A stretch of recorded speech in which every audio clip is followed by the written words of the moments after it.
address the culture, we gon' talk about it. Come and address the culture, huh?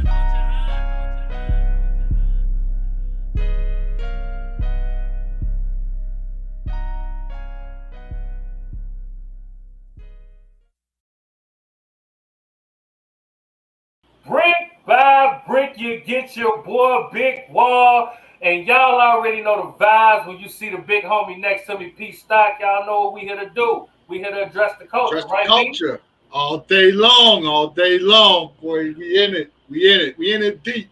Yeah. You know, we have another great show, another great lineup, some familiar faces and some new faces, but it's always great, you know, especially with this Hawaiian group of martial artists. Yeah. So it's very interesting. And then the Hawaiian FMA, which is coming into play today. Yeah. So so it's pretty good, man. Great, man. We deep in it now. You know what I mean? At this point, we've learned so much, and it has grown. You know, from the grassroots to learning, the training, the understanding, the healing, to taking it to the professional point where you're doing movies and video games and like it's just writing books and then movies and films. It's training. Man, come on, man. It is such it's so deep and rooted into tradition. And you know, we just blessed to be a part of the journey where we have a digital footprint of all these dope masters and this legacy that's been right here. So shout out to everybody that's been tuning in. We've been seeing y'all with y'all questions and the interactions, liking, comment, sharing. We appreciate everybody in tune, man. And this show is no different. We got some more grandmasters coming through. We got some familiar faces, like you say. Y'all know we got Tibon in the building. You already know the vibes. We here to address the culture, man. We got some more stories, some more journeys, and we're going to keep it moving, right, Pete? Yeah, we in it. We in it to keep winning, man. We have Adam James here tonight. Yeah. I love it because Adam James, for the audience, if you didn't see the first Hawaiian show that he appeared, you know, he has a football background and everything else along with the martial arts. Yeah. So he really takes it to another level, you know. So it's big, you know. This is a great crew, you know. It's always great, like you said. We learn so much, and we'll keep learning. Every time we can talk to Adam and Darren for hours, and we'll learn something new. Every hour we'll learn something new. There it is, something new. And it's dope because the conversations and the stories and the experiences that we're getting on this platform, you're not going to hear nowhere else. You know, these are people who are talking and giving their experiences because they trust and know that the platform is what it is.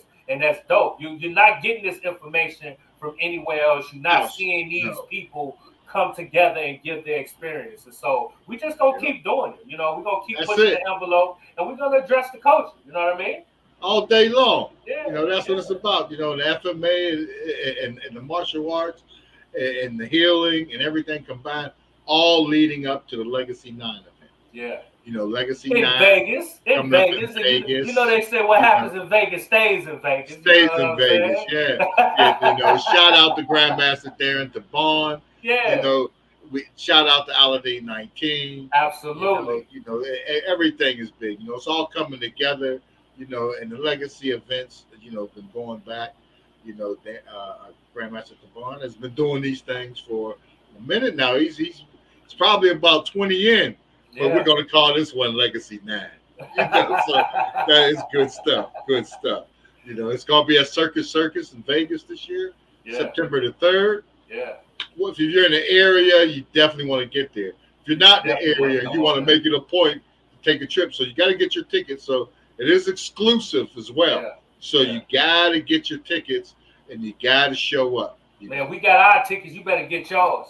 You know that's right. That's right. You gotta get them while they hot. You know what I mean? Because all of the legacies be standing room only. Standing room only. And we're going to keep that legacy continuing, and we're going to keep giving you these shows and this platform to let you know we tapped in, man. You know what I'm saying? So, look, what we're going to do, we're going to take us a quick break. You know what I'm saying? And we're going to spin the block, and we're going to be back with Tibon. You know what I mean? And he going to, you know, he's our tour guide, and he going to tell you what we got lined up and what's going on with the dope guests we got today and what to be expected from the Legacy 9. You already know the vibes. We'll be right back.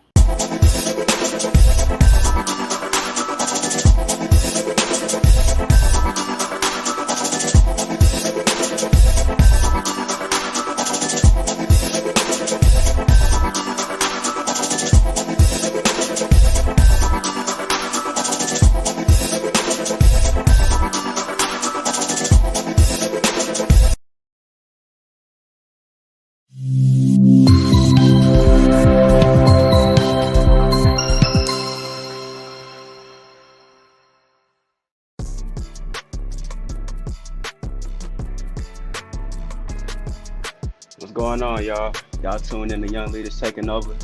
But my SoundCloud going crazy, bro. Like, I'm going back to dropping music. Just love it, bro. Ain't nothing better.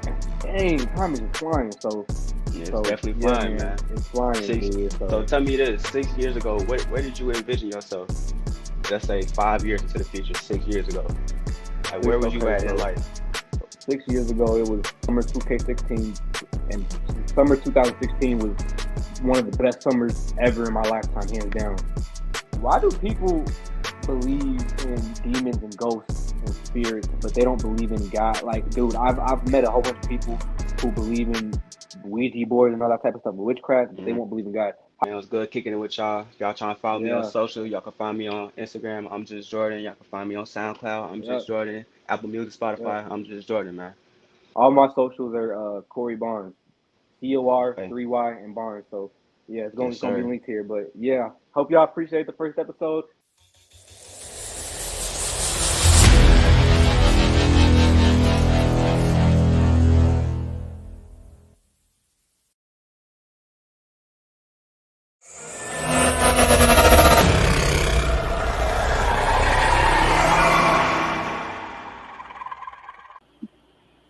Tibon, what's going on with you, man? What's up, brothers? P.stock, Tone Big Wall, Capone. You know, this is one of them happy places. You know, I can't tell you how much fun I have getting on this platform with you folks. But yeah, we got a very interesting show today on some of these guys that I have met throughout the past, whether it was the Masters Hall of Fame or, you know, the Legacy, honoring the Grandmasters of FMA. But as of right now, we've got Adam James on board again, and we got GM Dan Medna. We got Jerome Fonseca shouting out from Oahu right now. And hopefully Palaka could jump on board too, you know. And GM Mark Bigg, who's also a host of Legacy Las Vegas 9. I hope he could tap in, you know, and make this a fantastic show as always, guys. But yeah, it's going to be a good show. Listening to everybody's perspective on the Filipino martial arts from Hawaii, you know. And as you all know, you know, I touched bases with Adam James, Legacy 2, with the late Grandmaster Leo Fong.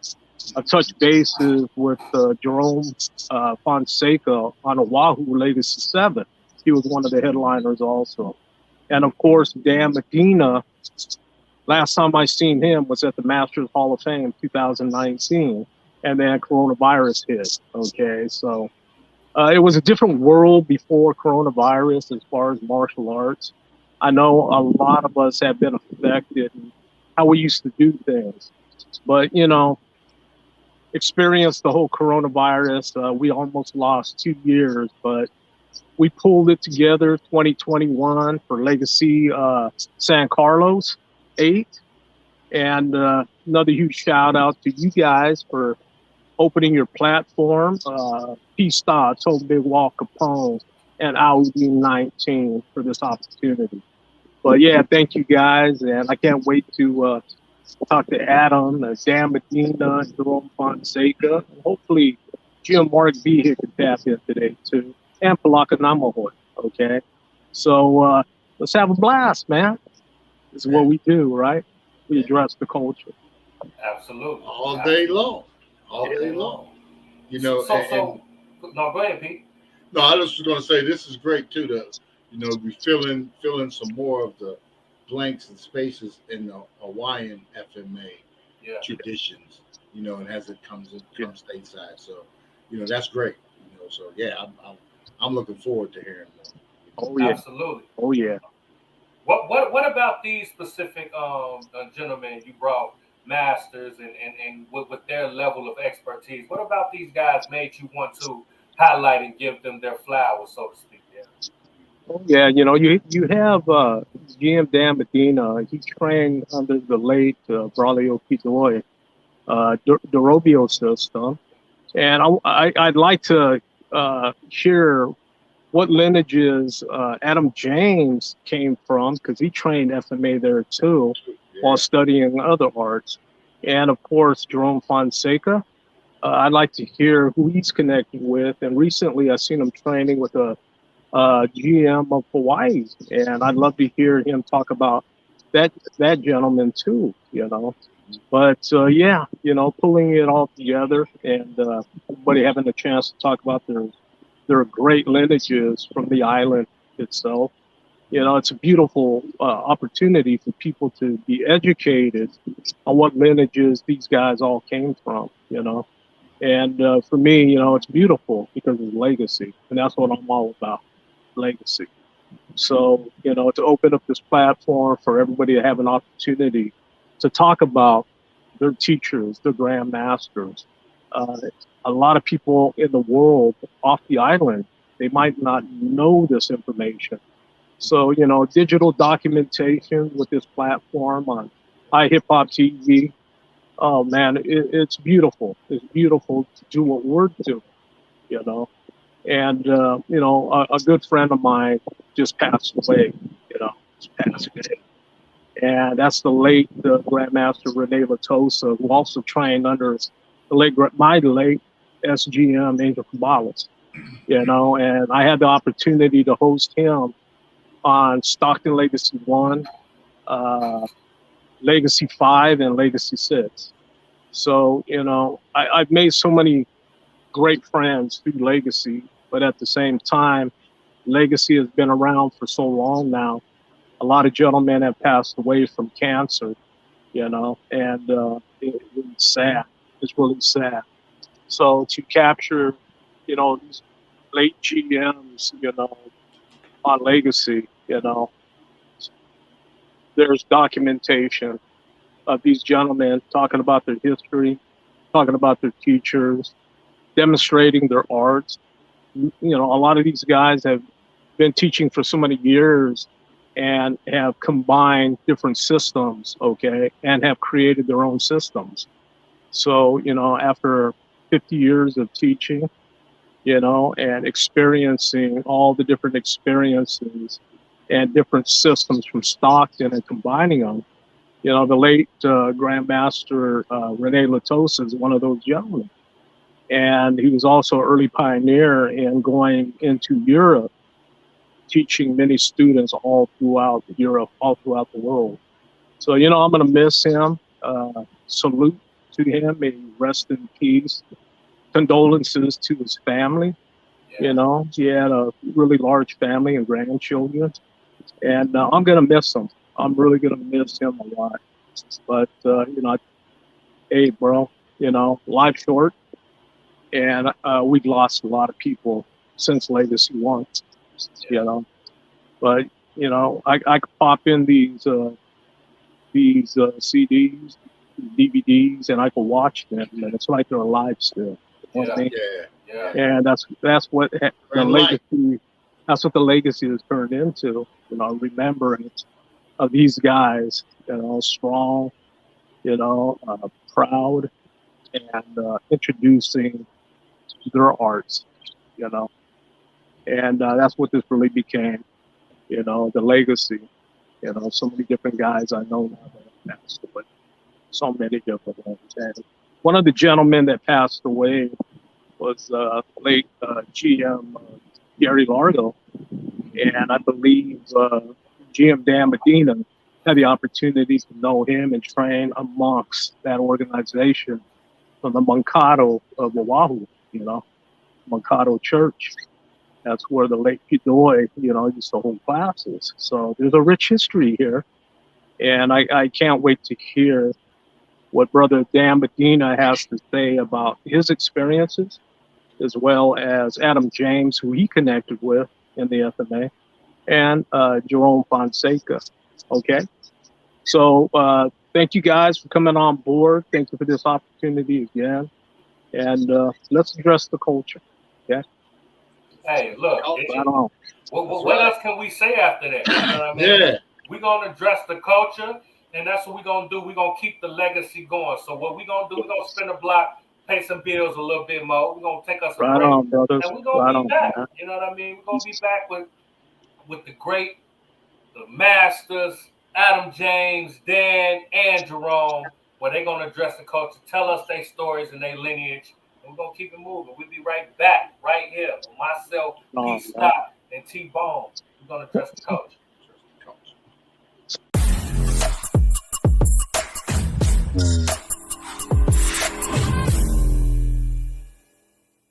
What Life Mouth.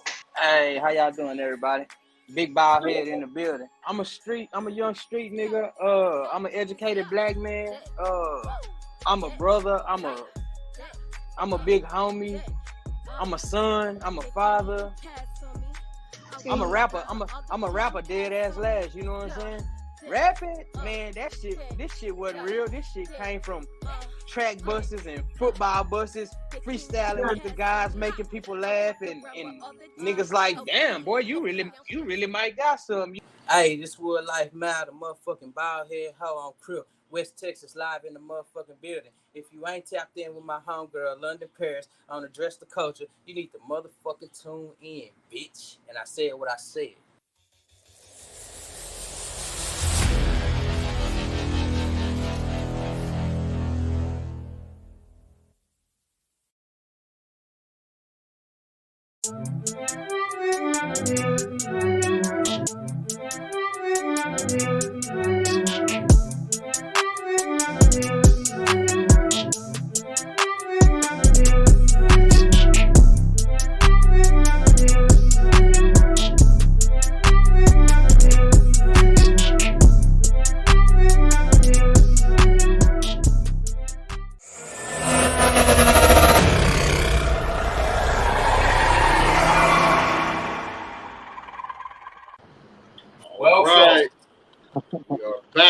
All right, brothers.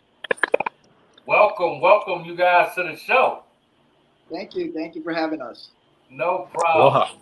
No problem. We like we said on this show. We continue to want to push the envelope and get the full understanding of you gentlemen, because you guys have had legendary lifestyles. Let's just be honest. When you are able to learn something and grow it to the point where you reach certain heights where you can teach and motivate and leave legacies, it's something that should be acknowledged. So we appreciate you gentlemen coming on, telling us the stories and your history, and we want to get right into it. You know what I mean? I want to go to Jerome, because we know you in Hawaii and your service is a little crazy out there. So we want to get your story out so we can get a full understanding of who you are, your lineage, like Darren said, and we can understand what it's about.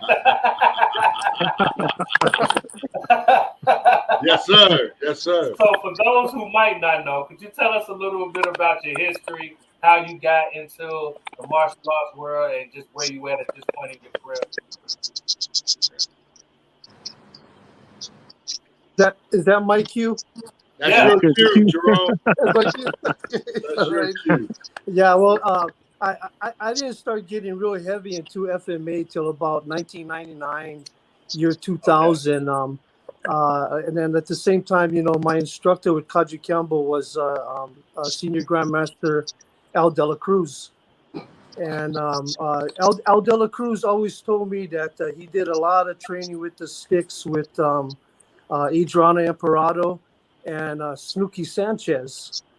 I don't know if you guys are familiar with Snooky, but he would just tell us that, and I would just leave it at there. So during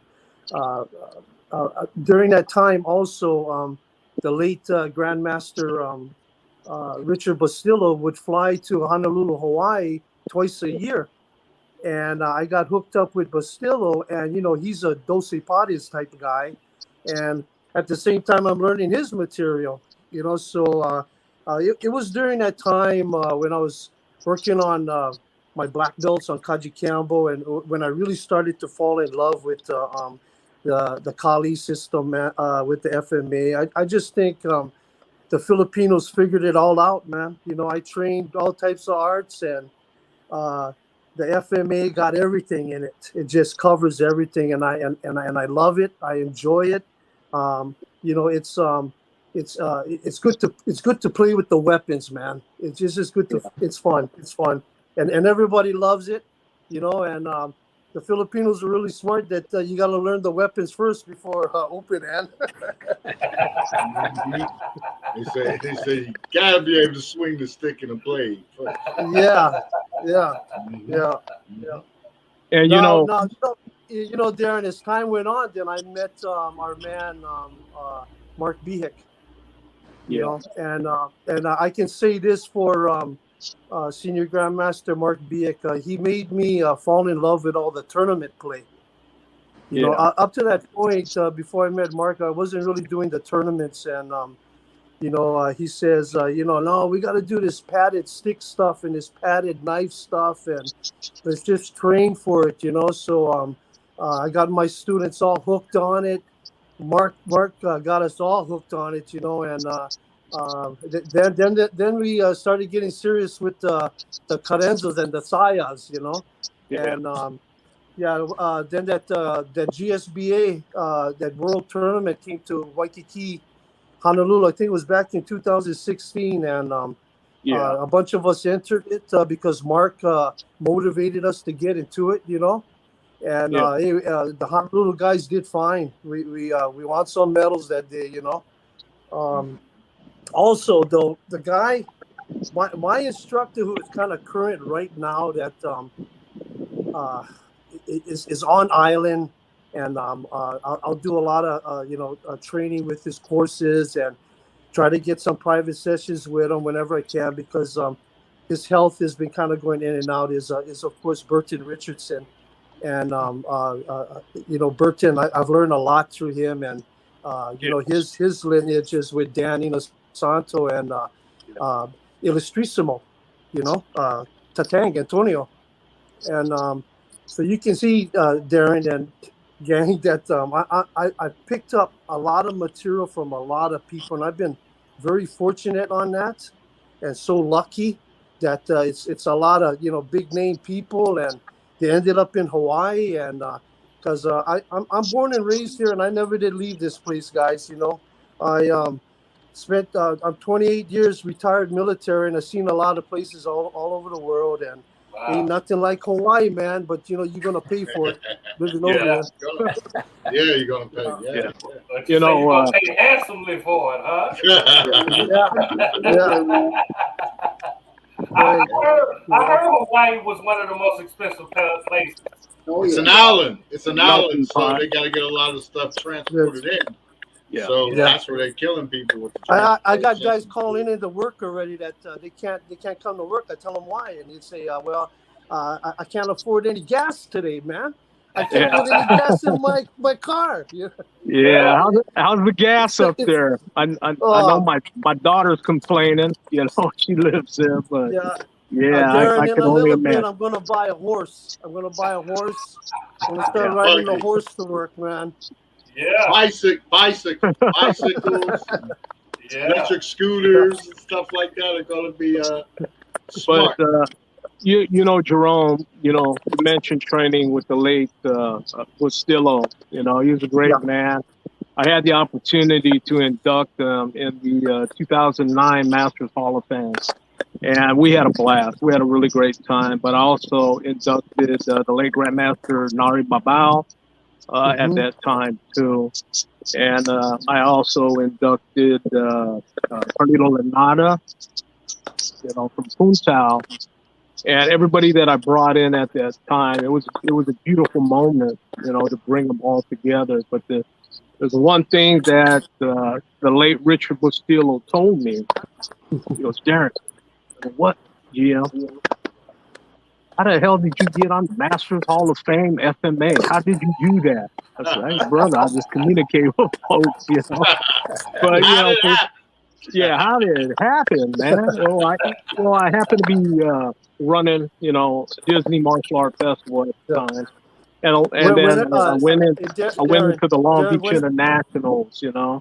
And it gave us an opportunity because there was so many different disciplines running at one time, okay, with Disney and the Long Beach Internationals. It gave a lot of people an opportunity to watch what we were doing, okay? And one opportunity led to another opportunity. But there's one thing that was noticeable.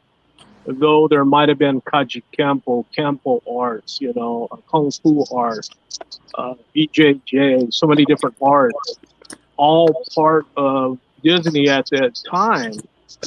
It just created a whole communication with all these disciplines that were connected to FMA one way or the other. And that was the beauty of that time period, okay? That was the beauty of that time period. So you know, Darren, you know, right down the road from where Kapolei is Eva Beach. So you know, Eva Beach is known for that Greg Lantiao. I think it's the Lantiao group. Yeah. So you've got a lot of old timers in Eva Beach right down the road over here. And one of them I knew personally, one of their old time instructors who I knew from the military.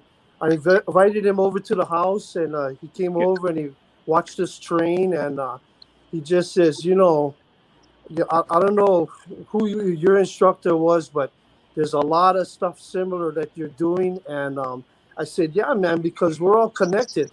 So somewhere along the line, someone's connected to someone, and you learn someone's stuff, and you know, because if you start thinking about it, man, there's so much you can do with that one hand or that two hand, and you know, they might have tweaked it here and there or changed it here and there, but it's all the same, man. It's all the same.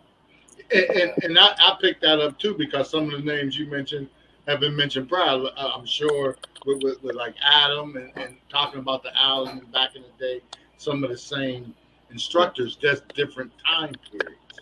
So you all came through and got it. So that's the migration, I guess, through different time periods, different stages. You know, when you look at the FMA of Hawaii, you know, you're gonna see them names always pop up from the early pioneers. You see the name De La Brea, you see Pidoi, you see Tabosa, you see Subing, you know, and I think that group of people really became popular also from Sifu Dan Inasano's early book, okay? And gentlemen like GM Dan Medina here, who also writes, okay, written about his system too. And I think with so many first or second generation students of these great men of Hawaii, a lot of them took the time to write and document of what they learned and get to share with the world, okay, their experience training under these great escrimadores of Hawaii. And that's why, you know, it's an honor to have you guys on the show today. That way you can share and talk about your experiences. And, you know, Adam, he goes way back. GM Dan Medina, you know, through the military, touched bases with so many different FMA GMs. And so, and I love to hear GM Dan Medina's story too. When he first connected, you know, with his grandmasters. You know, it's just so awesome to get to hear your guys' story. It really is. Absolutely. And look, what we're going to do, we're going to take us a quick little break, and we're going to be back, and we're going to hear from GM Dan Medina as well as Adam James. We're going to keep addressing the culture. Y'all already know the vibes. Right on, guys.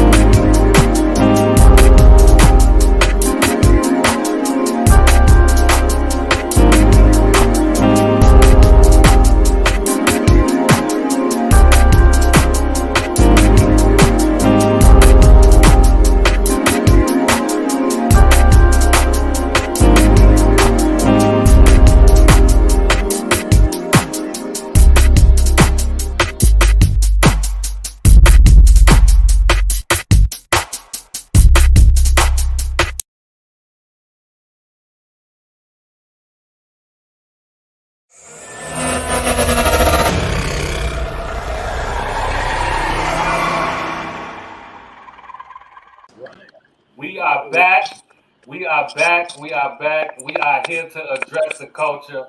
And we're gonna talk to brother GM Dan Medina. Could you please tell us about your story, your lineage, and just everything you've done in the culture and to where we are today as you just continue to grow and develop with the culture?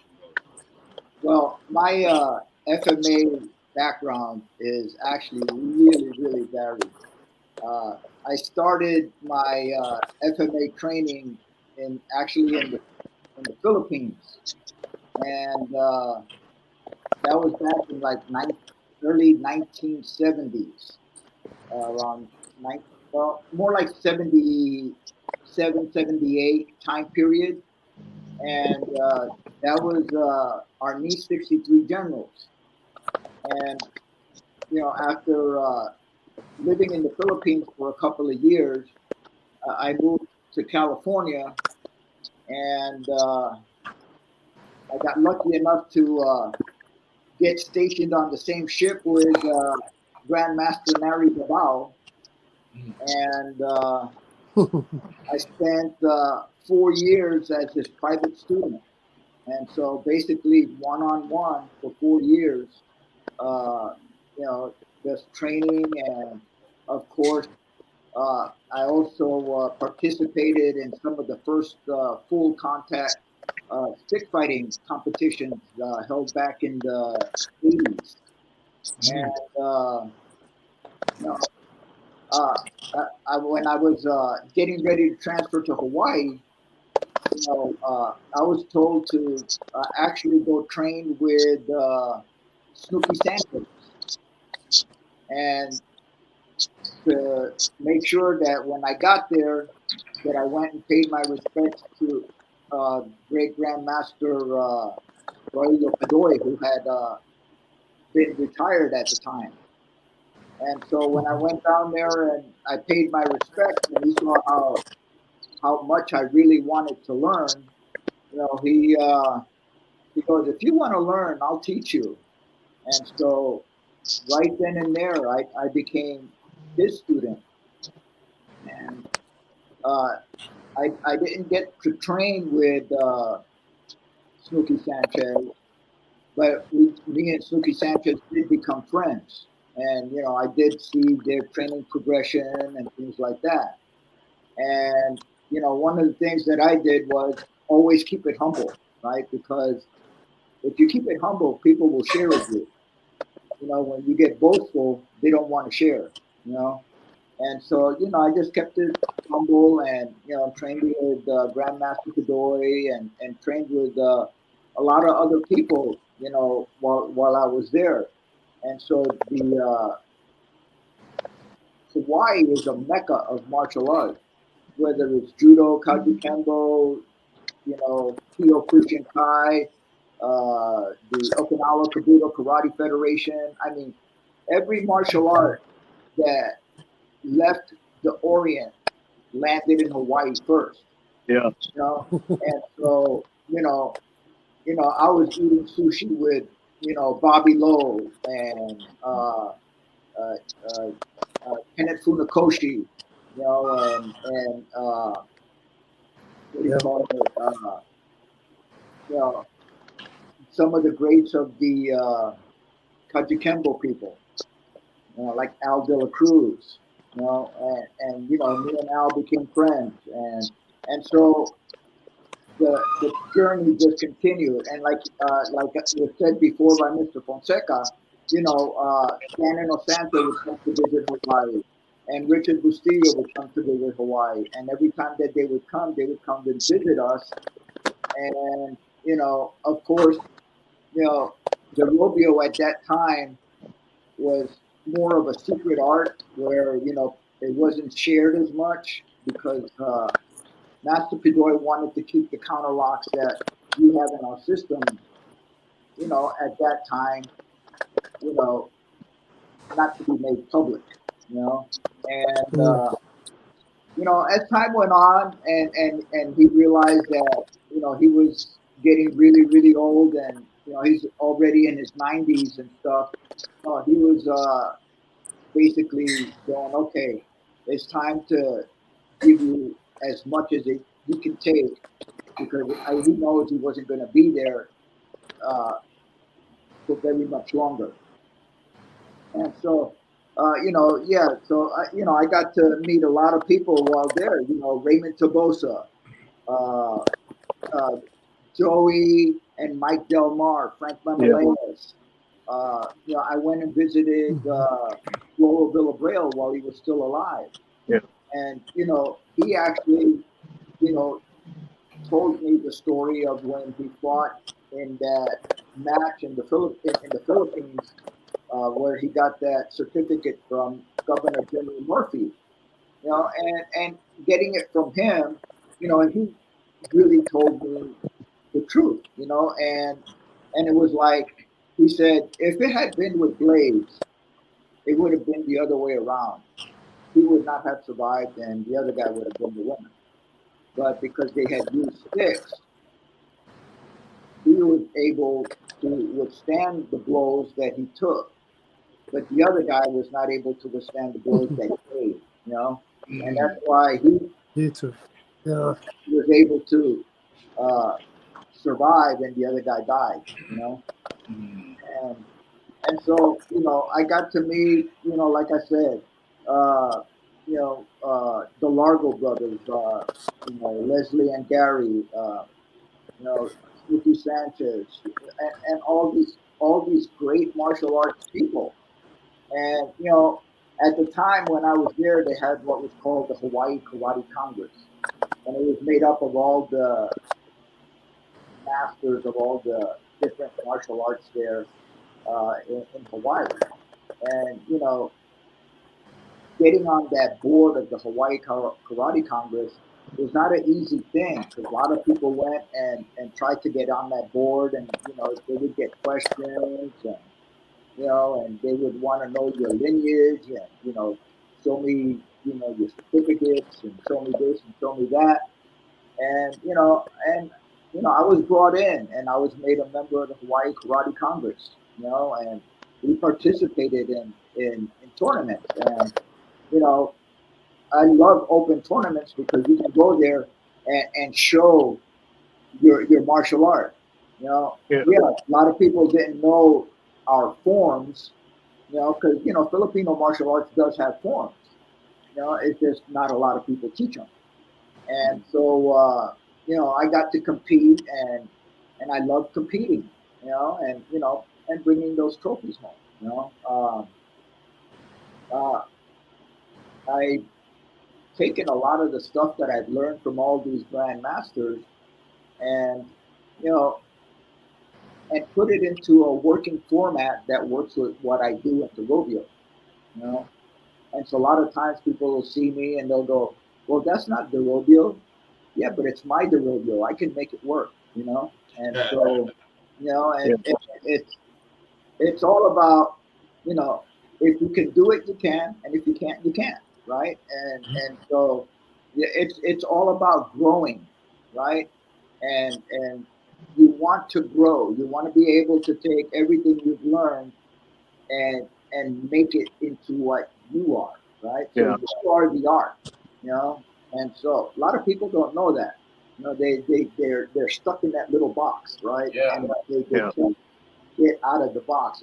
It's gotta be like this. No, you're not right. You understand what I'm saying, right? Yeah. Instead of you have, excuse me, you have to grow, right? Yeah. The art grows. A lot of people go, "Well, you did that force to force, and the rodeo is passing." Well, what they don't know is, hey, Master Padoy traveled from island to island, and he learned a lot of the different systems from all the different islands that he traveled to. And so a lot of times when he was teaching me, we go, "Well, this is force to force, but you can do it that way too." And that's what you have to remember. I always tell people, when they go, "Oh man, I did it wrong," I said, "Did you get hit?" They don't know. If you didn't get hit, something was right, Yeah. And so, just because you made a mistake, don't stop. It's just get that flow and keep on going. You know, the only mistake is getting hit. You know. Yeah, we all got to make it ours. You know, when you look at all the old GMs and you look at their systems and their philosophies, okay, and how they brought together their basic fundamentals, their training regimen, their drill formats, their blocking principles, their reversing principles, you know, due to any single man training any art, you know, you have what you have. Some guys that could be 6'5" trying to train under a GM that's 5'2", say for instance. You can't move like a man 5'2", so you got to make it yours. So, you know, experiencing training under some of these older GMs, they chiseled you down to make their art work for you, right, but you may not look identical to how they looked at 5'2" or 5'3". Exactly. We had to make it ours, okay? And so I understand what you're talking about, you know, in training with different grandmasters and making it yours, damn it, you know? And I understand that. And it's like that, I think, for everybody. A funny story is that, you know, I used to put on a summer camp. Yeah. It was huge. You know, I'd have Richard Bustillo there. I had Al De La Cruz, Greg Jackson. I mean, I had a whole, it was just a huge, and I did a demonstration of the Robio. Yeah. And Richard Bustillo comes up to me and he goes, you know what? I've seen the Robio before. Yeah. But what you've done is create a whole new monster. that's one heck of a compliment. Absolutely. Yeah. Absolutely. I love that, the way especially when you spoke about being in a box and not allowing yourself to be in a box and able to add different elements to your craft to make it your own. Adam James, I want to come to you about that because you're good at that too. Creating and adding on and, you know, developing your own lineage. So could you kind of tap into what he said and bring in your own personal experiences with your own lineage? Absolutely. Well, first of all, thank you so much for having me again. Aloha to everybody today.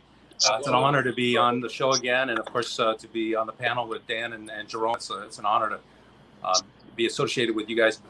You know, Hawaii is such a great place, such a unique place. What you guys were hitting on earlier was absolutely true. And then the idea of the little boxes, you know, in Hawaii you can't do it.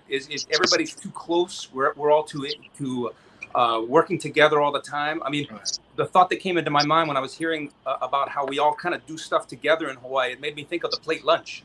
You know, if you're from Hawaii, you know what I'm talking about with plate lunch. You know, you got your kalbi and your kimchi. You're gonna have a little sushi. You're gonna have a little bit of Hawaiian food in there. You know, you're gonna have a little bit of everything. And that's what Hawaii is all about. It's about coming together, sharing, learning, getting to know, and also one other thing about Hawaii is, you know, the Filipino Americans have had such an immense impact on Hawaii and Hawaiian martial arts and martial arts period. You know, you look at all the great Filipino Americans who impacted Kempo, for example, and of course that's my lineage. With the Kempo, you've got the Amparato brothers, you've got Tiwanek, and then my instructor, Mike De La Vega, you know, and there's just this incredible impact that has come from the Filipino community in Hawaii. You know, and it's funny because Sensei Mike used to always say to me when he was growing up in Hawaii, because he was half Okinawa and he got to do a lot of the Japanese karate. And he said, you know, you go to the tournaments, you have all these guys wearing white on one side and you have all the guys wearing black gi on the other. And you know, all the guys wearing the black gi are either Hawaiian, Filipino, or a little bit of something, you know, because that's what the Kempo community was all about. Yeah. And then for me, with the FMA, I was very blessed to have my long friend and teacher be Leo Fong. And Leo, like myself, is not Filipino, but we've had this amazing impact in our lives from Filipinos, Filipino Americans. And in Leo's case, over the years, along with his system of Wei Kundo and also Qifeng, he also developed another system, an FMA system called Modern Eskrima. And the lineage there was his two great teachers. You know, he had the privilege and the honor to have known and trained so closely for so long with Angel Caballas and Sarada Eskrima. But he also was very close and trained for a long time with Remy Presas in modern arnis. And so what Leo eventually did was he took all that he knew from modern arnis and everything that he did with Angel and the Sarada, and then he kind of blended it and then combined it with his own unique approach. And of course, if you know Leo Fong and you know what he taught and how he taught it, it was very boxing oriented, American boxing. And that's the other element that he brought into this FMA system of modern eskrima was, kind of that free fighting mindset, releasing all the other things that are holding you back and just spontaneously expressing yourself according to the techniques that are inside of you. And that's kind of a unique way of doing the martial arts. And then the last thing I'll share with all of you about Leo and the concept that we started this whole thing with about being not in boxes, but coming together. See, Leo's system of Wei Kun Do, the word, what it means is the integrated fist, the way of the integrated fist. And for Leo, he was born in Canton, China, moved to rural Arkansas as a boy. And growing up as a child, he said, segregation was the way of life there. And everybody was segregated. And as he grew into a man, he said racism and segregation was part of what defined him, but he wouldn't let it define him. He said, it was about integration. It was about bringing things together. So as he evolved as a human being and learned more martial arts, his goal was to bring things together, to bring that harmony. And so that's been part of what I've strived to do with my martial arts and with the work that I've done. And I think that the Hawaii essence, that foundation that I had inside of me from childhood, was what always led me and guided me. Because for me, it was easy. I always had that mindset. In Hawaii, we always do everything together, Yeah, that's dope. I like that, Adam, what kind of you spoke on. And I kind of want to get all of you guys' opinion, including you, T-Bone. When we talk about racism in the martial art, do you feel like martial arts contributing to breaking those color barriers? Or was this something that added to it? Because it is traditions, it is segregation, it is, what we learn is what we learn. So that's a part of everything. But do you think overall that martial arts helped or hurt the racial divide when we just talk about? I think looking back at all the men, practitioners that the late Grandmaster Angel Caballas lives he's touched, the diversity of people, yes, he taught Filipinos, but he taught all races. Angel didn't care what race you were. If you wanted to truly train his art, when you look at the diversity of the late Grandmaster Angel Caballas students, you have Leo Fong, Chinese, you see. You have Brother Sultan Uddin, Master Jared Persiato, African American. Okay. You have me. My mother was half white, half Filipino. My dad had Hawaiian Portuguese in him and Filipino. So, looking at the whole diversity of what these late great grandmasters, look at Jim Dan Medina, we trained with. Okay. So I think the old pioneer grandmasters of FMA, they did not care what color you were. If you wanted to truly learn, they taught you. And I think while teaching you, they've seen your character, okay? And if you fit their criteria, you're privileged to pursue your training. And I believe they all checked us out as young students coming up. And whatever we got, it was an honor to give. So, listening to Adam, talk about Hawaii, and, that's the Hawaii I understand. Talking to my elders, my grandpa, and that era of 1906, 1911, 1920, then my family came here to the United States. See, my great-grandpa Marcos was an escrimador, but he was also an overseer at the Wailua plantation. But when you look at that era, the first immigrants of the Philippines going to Hawaii and the stories I hear, when they all came to North Shore, Oahu, or they got stationed in different areas in that early time, a lot of the prestigious positions of jobs, like overseer, supervisor position. If you guys ever seen the movie Picture Bride, and how the men would ride the horses with bullwhips in the cane fields, and they would beat people if they did not, you know, work hard enough or fast enough. When you look at that rich era and what happened on weekends during that era, there was challenges for position. And it was been told, you know, my whole life about my great-grandpa. On weekends, other escrimadores that wanted a better position on the job at Wailua, they would challenge other escrimadores in higher positions, and if they beat you, they took your job. So, you know, we're looking at this different era, you know, and you can only imagine what it was like back in 1906, you know, to 1920. Turn the century. But, you know, it's oral history that I was shared of what my great-grandfather came through, you know, what he had to go through. And then when the 100-year-ago pandemic hit and it took my great-grandmother to most of life, then the family came to San Joaquin Valley. Now you're looking at Hawaii Islands and what went on in that era, but could you imagine what it was like coming to Stockton, California during that era? Huh? 1920. Could you imagine what Filipinos went through here? Yeah, same the migration working. And yes. But you see, at that time, sugarcane was huge, right? Sugar was huge. And then San Joaquin Valley opened up, and a lot of the contractors here within San Joaquin Valley communicated with Dole Plantation. And what they did is they started sending a lot of their workers here for the agriculture here, you know, in San Joaquin Valley, Stockton, California.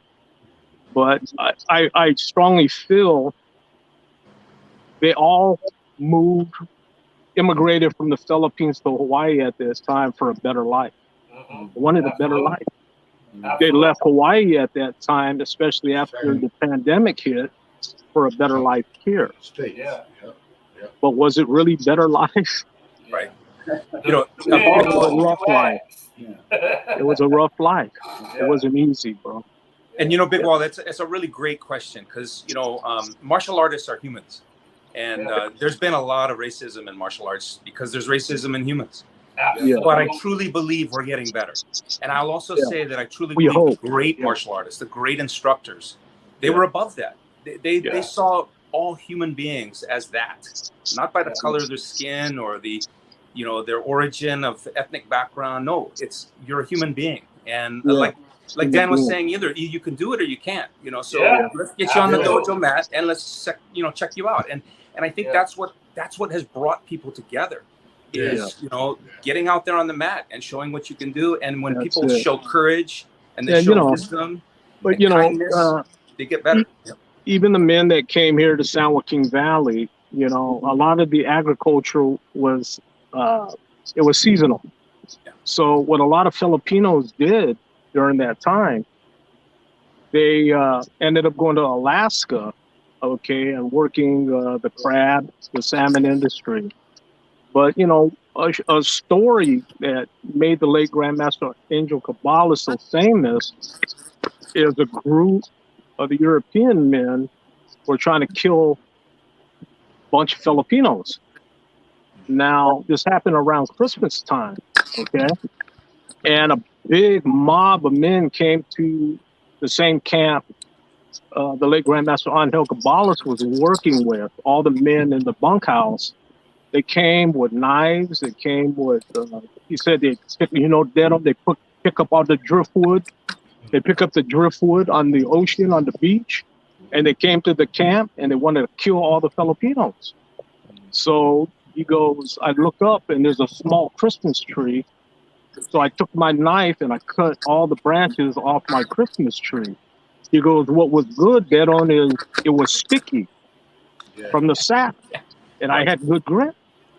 So I go outside and the mob come after me, attacking me, and I start knocking all of them out, hitting them to the head.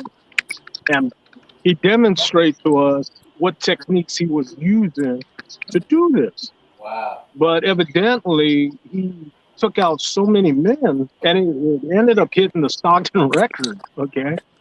But he took out so many men, they had to bring a helicopter in and fly him out of there.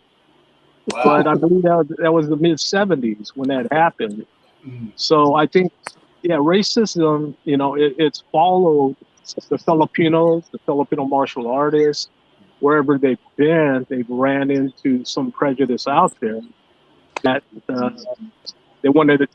people wanted to kill them.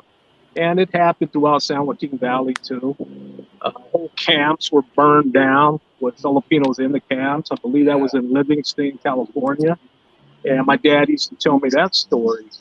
But, you know, looking at that whole migration, you know, from Philippines to Hawaii, San Joaquin Valley, there's so much rich history that surrounds that and what these men had to go through, including my great-grandfather, okay? And to listen to that oral history my whole life, all I can do is pass it on to my kids, my son, you know, and I share this information here on iHipHop.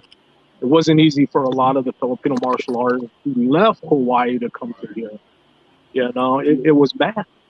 Yeah. And due to the fact that my parents both are first American-born kids here that came from the immigration process from the Philippines to Hawaii to San Joaquin Valley,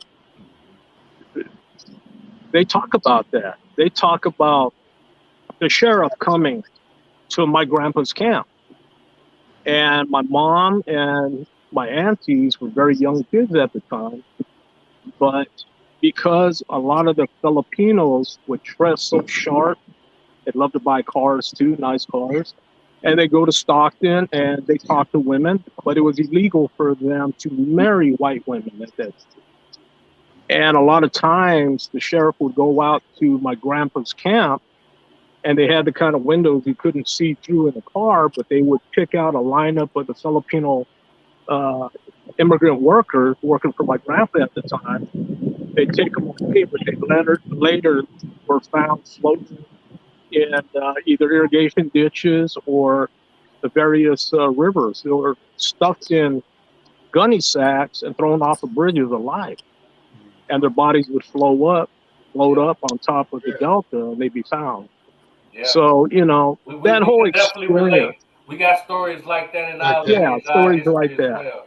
You know what I mean? Well, you know, it's a miracle that the Filipinos themselves, accepted, you know, all races as students, you know, because they were above that, you know. Yes. And I feel that way. You know, and you know, when I was in Hawaii training with Grandmaster Padoy, you know, 99.99% of the students were white. And, you know, there were some Filipinos, but at the time they were inactive. You know? But they came back later on. But at the time when I was there, they were all inactive. So they were all haoles, you know. And you know, that work, that plantation work, was really, really, really hard. And Master Padoy was one of the guys that they would call whenever there was a fight to go. He's the guy that broke them up, you know. I bet. And you know, he was a little guy. You know, he was you know, maybe 5 foot tall, 98 pounds. You know. And you know, he got tired of that life, you know, and so he became a gambler, and so he was a sharp dressed, you know, gambler, you know, and so he decided to make his money the easy way, you know, and so he you know, he survived as being a gambler, and he was good at it, and I guess he was a little too good, because one time another Filipino guy was pretty disgruntled because he lost all his money to Master Pdoy. So he waited for Master Pdoy in an alley and ambushed him. Mm-hmm. And so when Master Pdoy turned from the alley, he just stepped and put that knife in Master Pdoy's gut. And Master Pdoy disarmed him, beat the crap out of him, and then sat on him and waited for the cops and the ambulance to show up. Mm-hmm. When the ambulance showed up and they put him on the ambulance and took him to the hospital, he arrived at the hospital DOA. Dead on arrival. And so they covered him in a blanket and put him in the morgue. Well, the nurse was making her rounds, at night through the morgue, and she entered the morgue, and Master Pdoy sat up, and he goes, "Hey, nurse, it's cold in here. Get me a blanket." You know what? Hey, I'm not done yet. If I was that nurse, that would have been my last day. Should have been a trail out the building. Absolutely. I ain't never going back. But he's one of those guys that, he had the scars, to prove, that he was, how do you call it, battle hardened, Yeah. He had a cut that went across his chin, had another cut that went across his bridge of his nose, and another cut that was on his weapon hand. Wow. And so, he done been through some wars, huh? He actually right after the bombing of Pearl Harbor, he actually trained soldiers going to fight the Japanese. So he's been through wars literally. And so he trained the guys that were going to go fight in overseas, right? Yeah. And one of the guys that he taught, him and his platoon had actually got ambushed, and they had run out of ammunition. And the Japanese had run out of ammunition. So it was fixed bayonet time, right? And so instead of fixing the bayonet, he goes, "I'm just going to use this the way I was taught how to use it." And the Japanese came out with their fixed bayonets, and the Americans came, and they met each other. And all he remembers is cutting and slashing, and then he woke up. Wow. Everybody was dead except him. Wow. And so it just, it just gives you an idea of, what these treasures that we've been handed. We've been handed a treasure, and we should treat it as a treasure and pass it on as a treasure, Absolutely.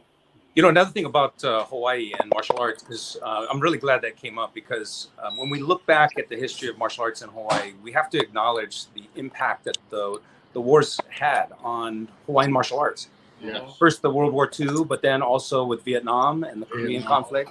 You had so many soldiers coming through Honolulu, and that had such an impact on the training, because you had a lot of these, these haoles and African-American soldiers who wanted to learn. And so they'd get out there and they'd train in Palama, and they'd seek out the instructors.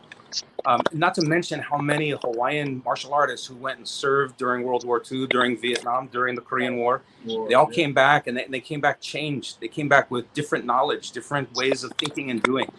And it kind of, again, because Hawaii is that type of place where everything kind of comes together, it spread. It became shared with everybody, and we all got better because of it. So, so we have to acknowledge all the guys who fought in World War II.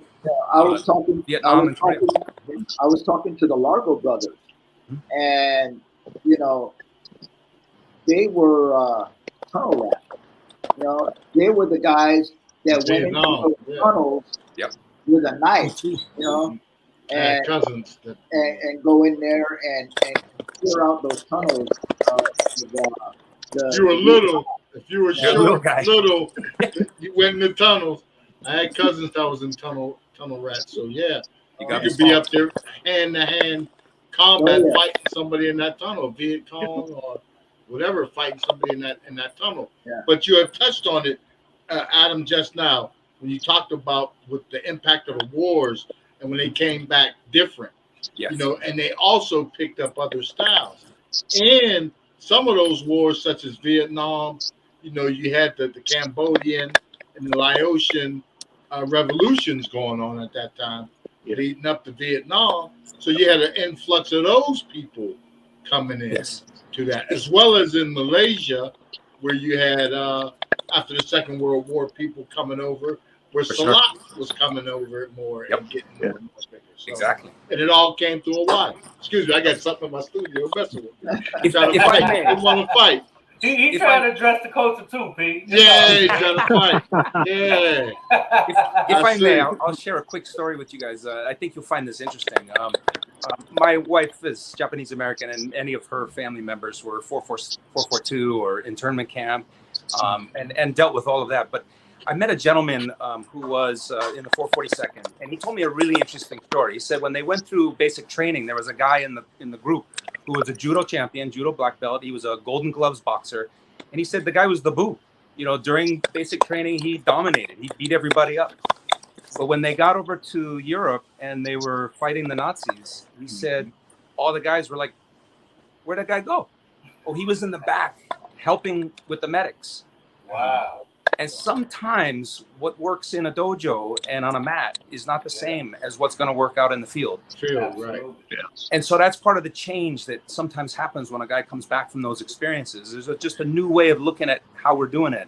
Yeah. And I truly believe that's what made Hawaii martial arts so special is people came back from those experiences and they said, I'm not going to be a racist. I'm not going to, forbid anybody from training in our system because of their background. I'm going to make sure everybody comes together, and I'm not going to teach some stuff that doesn't work. I'm going to make sure that what we're teaching here is the real deal. And that's what Hawaiian martial arts is about. Make sure it all works. Yeah. That's amazing. Jerome, in your experience, I want to get your opinion. Do you feel that the martial arts has kind of blurred the color line overall, or has it added to the racial divide that we face in this world? For me, I think it balanced it. I think it balanced it, man. That's the way I like to look at it. You gotta fight some evil with some good, right? And some good with some evil. It's going back on that yin yang thing again, man. Yeah, absolutely. That's and that's a big part of it, because we had a show with the BKF, and back in their times. So everybody's experiences is going to be different, like what they've seen and like what happened with those guys, like being paired up against one another in tournaments to knock each other out, and not getting calls and everything else. So, so everybody had that thing. But I think with everything, because they had mentioned they trained, when you think about it, they trained Steve Muhammad and a couple others. They trained with Bruce Lee. They used to train together. So, and hang out. So that was amazing. So you've seen how the martial arts community broke down barriers. It most definitely did. It broke down barriers. And that's why martial art, music, sports, it all kind of is like synergy, because music did the same thing as well. It broke color barriers, and I feel like martial arts did as well, because like Dan said, it's about getting out here knowing if you can do it or not. It's not about your color; it's about your lineage, your study, how hard you work. It has nothing to do with the color of who you are, or even the content of your character. Honestly, it's about what you can or what you can't do. You know what I mean? Sure. And when you look around the world, it's so many people of so many different walks of life that has taken martial art as a lifestyle. You know what I mean? So it has definitely brought people together. And I just wanted to get you guys' opinion because you guys are like on the front line seeing it firsthand. You know what I mean? Well, I personally have seen that it has brought a lot of people together. Absolutely. You know, I've been on the floor with the top people of Sanukas, you know, teaching alongside of them. You know, and so I think that for me personally, it's open doors. You know, so it's let me go into places where I normally wouldn't be able to go. You know, and so there is no color. It's the knowledge that you bring. Yeah, you know? Absolutely. Yeah. Absolutely. I mean, look at today, what's going on right now. Right now. iHipHopTV address the culture. Yeah. Okay, we're talking about FMA Hawaii, the mainland. I mean, you see where social media, the directions it's opened up to as far as our opportunity. I mean, this is a great opportunity. It's a borderless world. Yes. I wish we had this platform 30 years ago, 40 years ago, you know, for Stockton or the late Grandmaster Angel Cabalas, or Hawaii, you know, for Villabria, Pidoy, Subing, Cabosa. Could you imagine if we had these kind of formats 40 years ago? Yeah. For these old pioneer escrimadors to communicate with the world the way we are. Application would have been tremendous, you know, because it would have just blown out. You know, it would have been out there, you know. Whereas, you know, when I first left Hawaii and I went to Albuquerque, New Mexico, you know, and I walk into a school and I go, hey, no, I teach the Robio Eskrima, Filipino martial art. And they go, what's that? You know, you know what Filipino martial art is. You know? And so the guy, oh, well, we don't do that kind of stuff here. Right. So I go to another school, right? And I tell him the same thing. The guy goes, well, why don't you get on the floor and show me something? Well, hey, you know, you just opened up the can of worms, man, because, you know. You're going to go in. Going in now. I'll show you something. I start moving. You know. Take half the class. Yeah. Me and Dan, I don't know, I look at it as sacred ground to share. You know, get on the floor to share your art, what you've learned, what you've coveted, what you love. And to show a concept, you know, and then a higher concept, and be able to introduce that to people you don't know, might have met on Facebook, to get on the floor and exercise something that I've learned 30, 35, you know, years ago. And to get to show it brings, I think, all of us in a zone in preserving our legacy of our teachers, you know. And I think that's one of the most beautiful things about martial arts in general, is to share. And, you know, I thank you guys for sharing with us, you know, your history and talking about your teachers and where you come from. Always. But, you know, what a beautiful platform with Brother Pstock, Tone Big Wall Capone, you know, and IOD 19 for bringing this all together, you know, this platform. Talk about it. And I thank you guys. I thank you guys, you know, for coming on the show today. Thank you very much. And I just want to add this too. We talked about all the styles and how you take a bit of style and you take it and you make it and you form your own system. Well, that's hip hop. You take a little bit of everything else and make it your own. That's you know, and then you display it to the world. You know? You might take some old jazz and make that modern hip hop. Might take some old classical music and make that up modern hip hop. That's it. Take some old folk music or gospel and make that cut it in. That's how it goes. That's hip hop. And that's like the connection with martial arts, where you take a bit of everything, combine it to make that system that fits you. That's it. But you know, brother Pstock, you know, Curtis Blow, Sugar Hill Gang, they started something back then in the late '70s, bro. You know? Yeah, they did. And it just totally evolved. But you know, my age, I got to witness that. You know, I got to witness and they didn't think it was going to be around long, just like martial arts.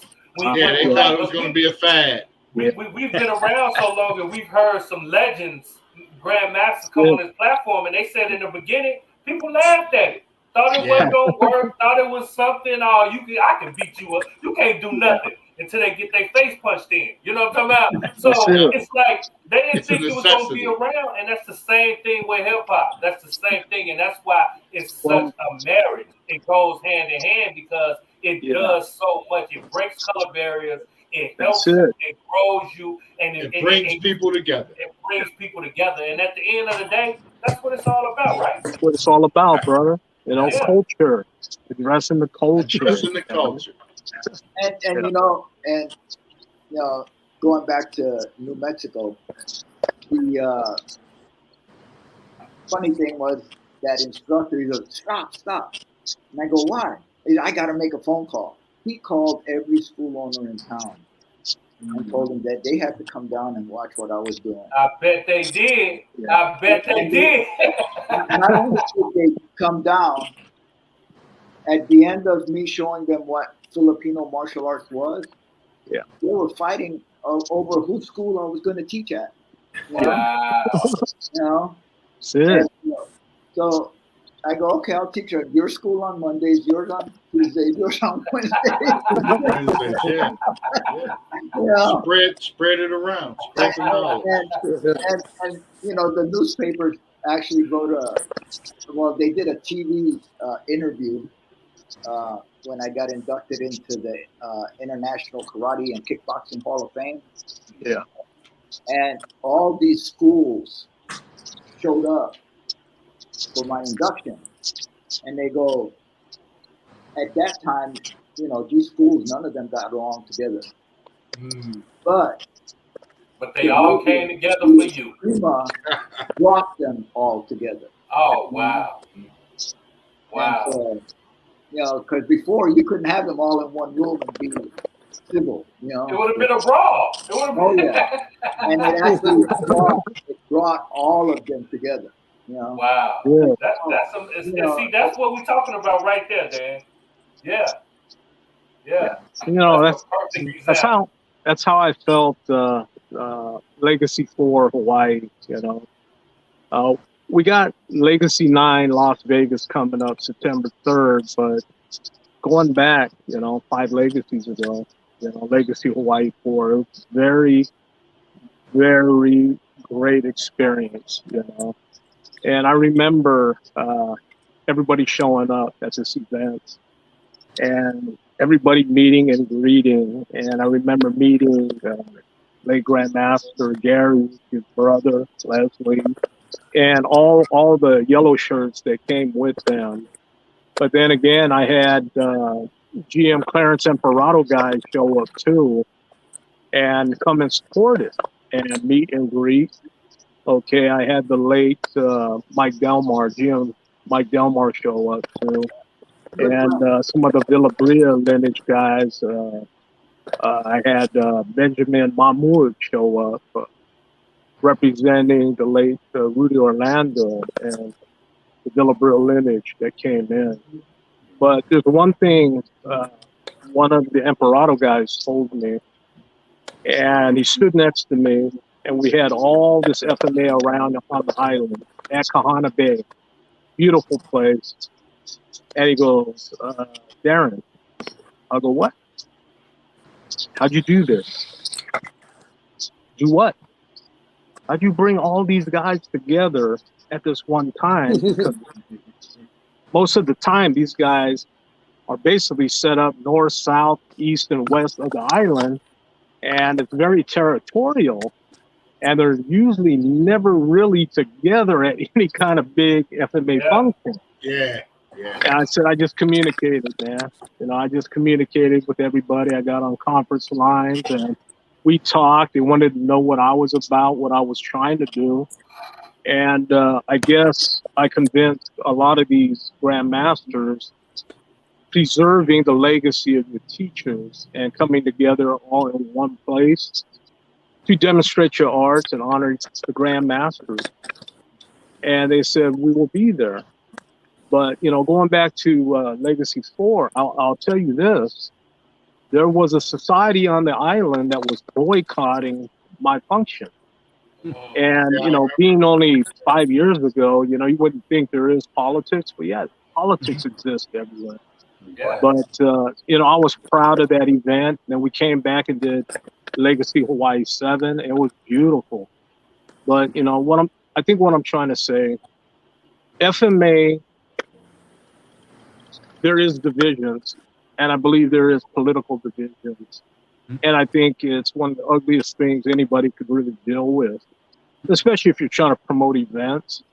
There is divisions. And I think what it comes down to is, instead of me running an organization, they want to run the organization, but it never worked out that way. So I'm grateful for the people that I've touched bases with on Oahu. Late Grandmaster Mike Delmar, he was a strong figure in organizing everybody to come together, because before I filmed 4, I had a meeting up there on Oahu, and we all got together, and I got to meet several people from different lineages on Hawaii, and they were told to boycott my event. And I'll say this, GM Dan, GM Gary and Leslie Largo says, we don't listen to nobody, we fly our own. We do what we do. Nobody's going to tell us who to support and not support. And when they told me that, it hit me. You know, it did. It hit me. I was just trying to do the best I could for FMA, you know, and what a lot of people don't understand is, why do I do this? Well, my great-grandpa and my grandpa, my great-grandmother, 3 sons came over from Cebu to Oahu, you know, 1906 era, and then they left 1920. That's a part of my roots there. It means a lot to me. So because I have roots in Hawaii, my great-grandmother Tomosa is buried there on the North Shore, Pu'uiki Cemetery. That's all I have, because there's no records of my family left in the Philippines. So when people ask me, why does it mean so much to you, Darren, to you know, do what you do? Well, that's my history, and that's why I'm who I am today, and it's sentimental to me in what I do. So, you know, you want to know why I am who I am? That's one of the biggest reasons why. That's beautiful, man. Late Grandmaster Angel Cabalas is my teacher, but my great-grandpa Marcos Tibon, he passed away when I was 8 years old. But from a baby in remembrance, they put me on his lap in his hospital bed at a rest home, and he'd say, Tibon, escrimador, to me. And it haunted me to where I'm supposed to be a escrimador. So that's my lineage. Yes. You want to know who I am? That meant a lot to me. And that's why I'm who I am. And the knowledge that the late Grandmaster Angel Cabalas given me. I'm master number 11. Kabbalah Serata is screened. Nice. Okay. The rest, I've been fortunate. You know, I've been fortunate to do what I do. You know, it's a blessing. It's a great time of my life to do one legacy, but now we're creeping up on 9. And also, you know, hopefully next year I can make another induction with the Masters Hall of Fame for Filipino martial arts. And having Dan Heck, Hanshi Dan Heck on this show, he's talking 2023, so I'm looking forward to that too. So, you know, hey guys, thank you for being on this show. Yes. I'm Darren Tibon, number 11, Kabbalah Serata is screens. Okay. That's right. Founder, co-founder, Angel Disciple Stockton. All right. Yeah. We're all proud of our lineages, guys. I'm proud of mine. And I still live in Stockton. Okay. I still live in Stockton. You ain't left. I ain't left. Yes. We appreciate all you guys coming through. And we'll be back. This Hawaiian FMA. It never stops. It never stops. We got so much stuff that we still got to cover. Absolutely. So, we'll have Adam and Dan and everyone back. Yeah. It's been an honor, guys. It's been an honor. It really has been giving us your energy, giving us your stories and your vibes. We need that, and we're going to continue to do this and utilize this platform to get you guys' stories out so people can really know. Get your digital records. Yes, your lineage and everything that you guys do. We can definitely relate to it, being on the hip-hop side of things as well as everything as well. It's all about creating it from the ground up and taking it to the world. You know what I mean? So we appreciate you guys coming through, giving us your energy. We're going to spin a block. We didn't have Adam a few times. We're going to have Adam be back. Yes, right. Yeah, absolutely. We appreciate you guys coming through. You know, y'all better get over to YouTube Jerome, and all those segments. Adam, you got to save them into your favorites. Dan. So that way you got them there forever. You know? I'm sorry for the bad connection, guys. I was in and out the whole time. It's okay. It's all right, Jerome. That's why we got you in there first, because we already knew. Exactly. We knew it was going to happen. You was going to be popping in and out. Got you on the record. We got you, man. So again, we appreciate you guys. And we're going to spin a block, man. You guys enjoy the rest of your day. And we'll be back talking to you guys real soon, okay? Right on. Aloha. Thank you, brothers. Aloha. Star, Tone Big Wall, LG 19. Thank you. Thank you. All right. December of 2016, that's the last time we saw. We did an intervention tape. And the intervention would show more detail about what was going on, how Jocelyn looked. She didn't look like herself. She looked like she had lost around she weighed about 90 pounds. And Jocelyn was roughly average about 120, somewhere like that. She looked totally different. And it really tore my heart up to see my daughter look that way. You think you've heard the truth. You think you know it all. But you haven't heard anything until you hear Tim Savage's side of the story. On the next Let's Talk with Big Wall and Lizette, we sit down with Timothy Savage, Jocelyn's father, to get his side of the story. Be sure to tune in. Is there anything you want to say to your daughter? Yeah. One thing I want to say to my daughter.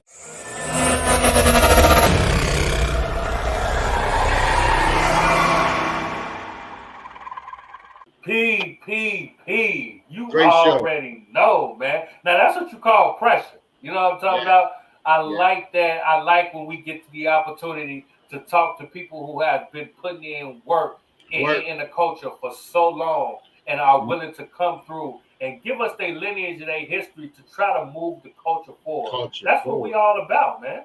Yeah. And for Jerome and Dan, two military guys. Yes. You know, that traveled around. So they especially Dan, they come in touch and they touched a lot of people along the way and was able to train and enlighten folks into the art. So and that right there extends the lineage and carries it on. There'll be another guy carrying the mantle for the system that Dan develops going forward, and they'll pass it on. And that's big, and that's the way we like to do and come in with these shows. So there's a record, so it keeps going on, and you always have somebody referred to that show, and you get the little hair, the lineage for that. So you get the exact. You try to wipe out all of the misconceptions or the misinstruction about this instructor and that instructor and this master. So you hear it straight from people who they done and who they work with, and that's big. Dan worked with a lot of people. He did. He goes back a long ways and a lot of people. And you can see Adam. Dan's story, man, like you spoke about Adam as well, but Dan's story, it really kind of it took my mental to another place. And what I mean by that is like when he spoke about like at some point he was going to different places and they didn't even want to acknowledge him or allow him to even show what he could do to the point where he did, and they were actually fighting over where he's gonna go. You know what I mean? And he probably went to them places individually saying, hey, I want to, offering and willing to show and teach and they wasn't even trying to talk to him just based off of the color of his skin or what they preconceived notions of him, of his style. And then to the point where he do get abducted into the Hall of Fame, and all of these schools that came and they all there to support him, and at one point they probably turned their backs on him. You know what I mean? Yep. Just because of his knowledge, his skill set, and the fact that he was willing to not be put in that box and always willing to teach and grow the culture, man. I love that. That is the perfect example of why we do this. You know what I mean? Hearing stories like that could affect the culture in such an amazing way, man. I'm all for it, man. I love it. That's what we do this for. That's big. That is big. Absolutely. So it's another great y'all show. Already know, man. It's a great show. Y'all know what we do here. We here to address the culture. We not ducking no smoke. Like, comment, subscribe, join the culture game. So anytime we drop any kind of content, you be the first one to get it. Tap that little bell on the side, man. That's you already know the vibe. That's right. Let us know, man. Let me know. Let me know. Address the culture. Hit up iHipHopTV on YouTube. Subscribe. You get alerted for everything that drops. You know, so you won't miss nothing. Absolutely. So until next week, you already know it's your boy Big Wall. It's your man P.stock here. And we're going to be back to address the culture. And like I always say, your culture makes you who you are. So make sure they respect it. We're going to catch you on the next episode. We up out of here.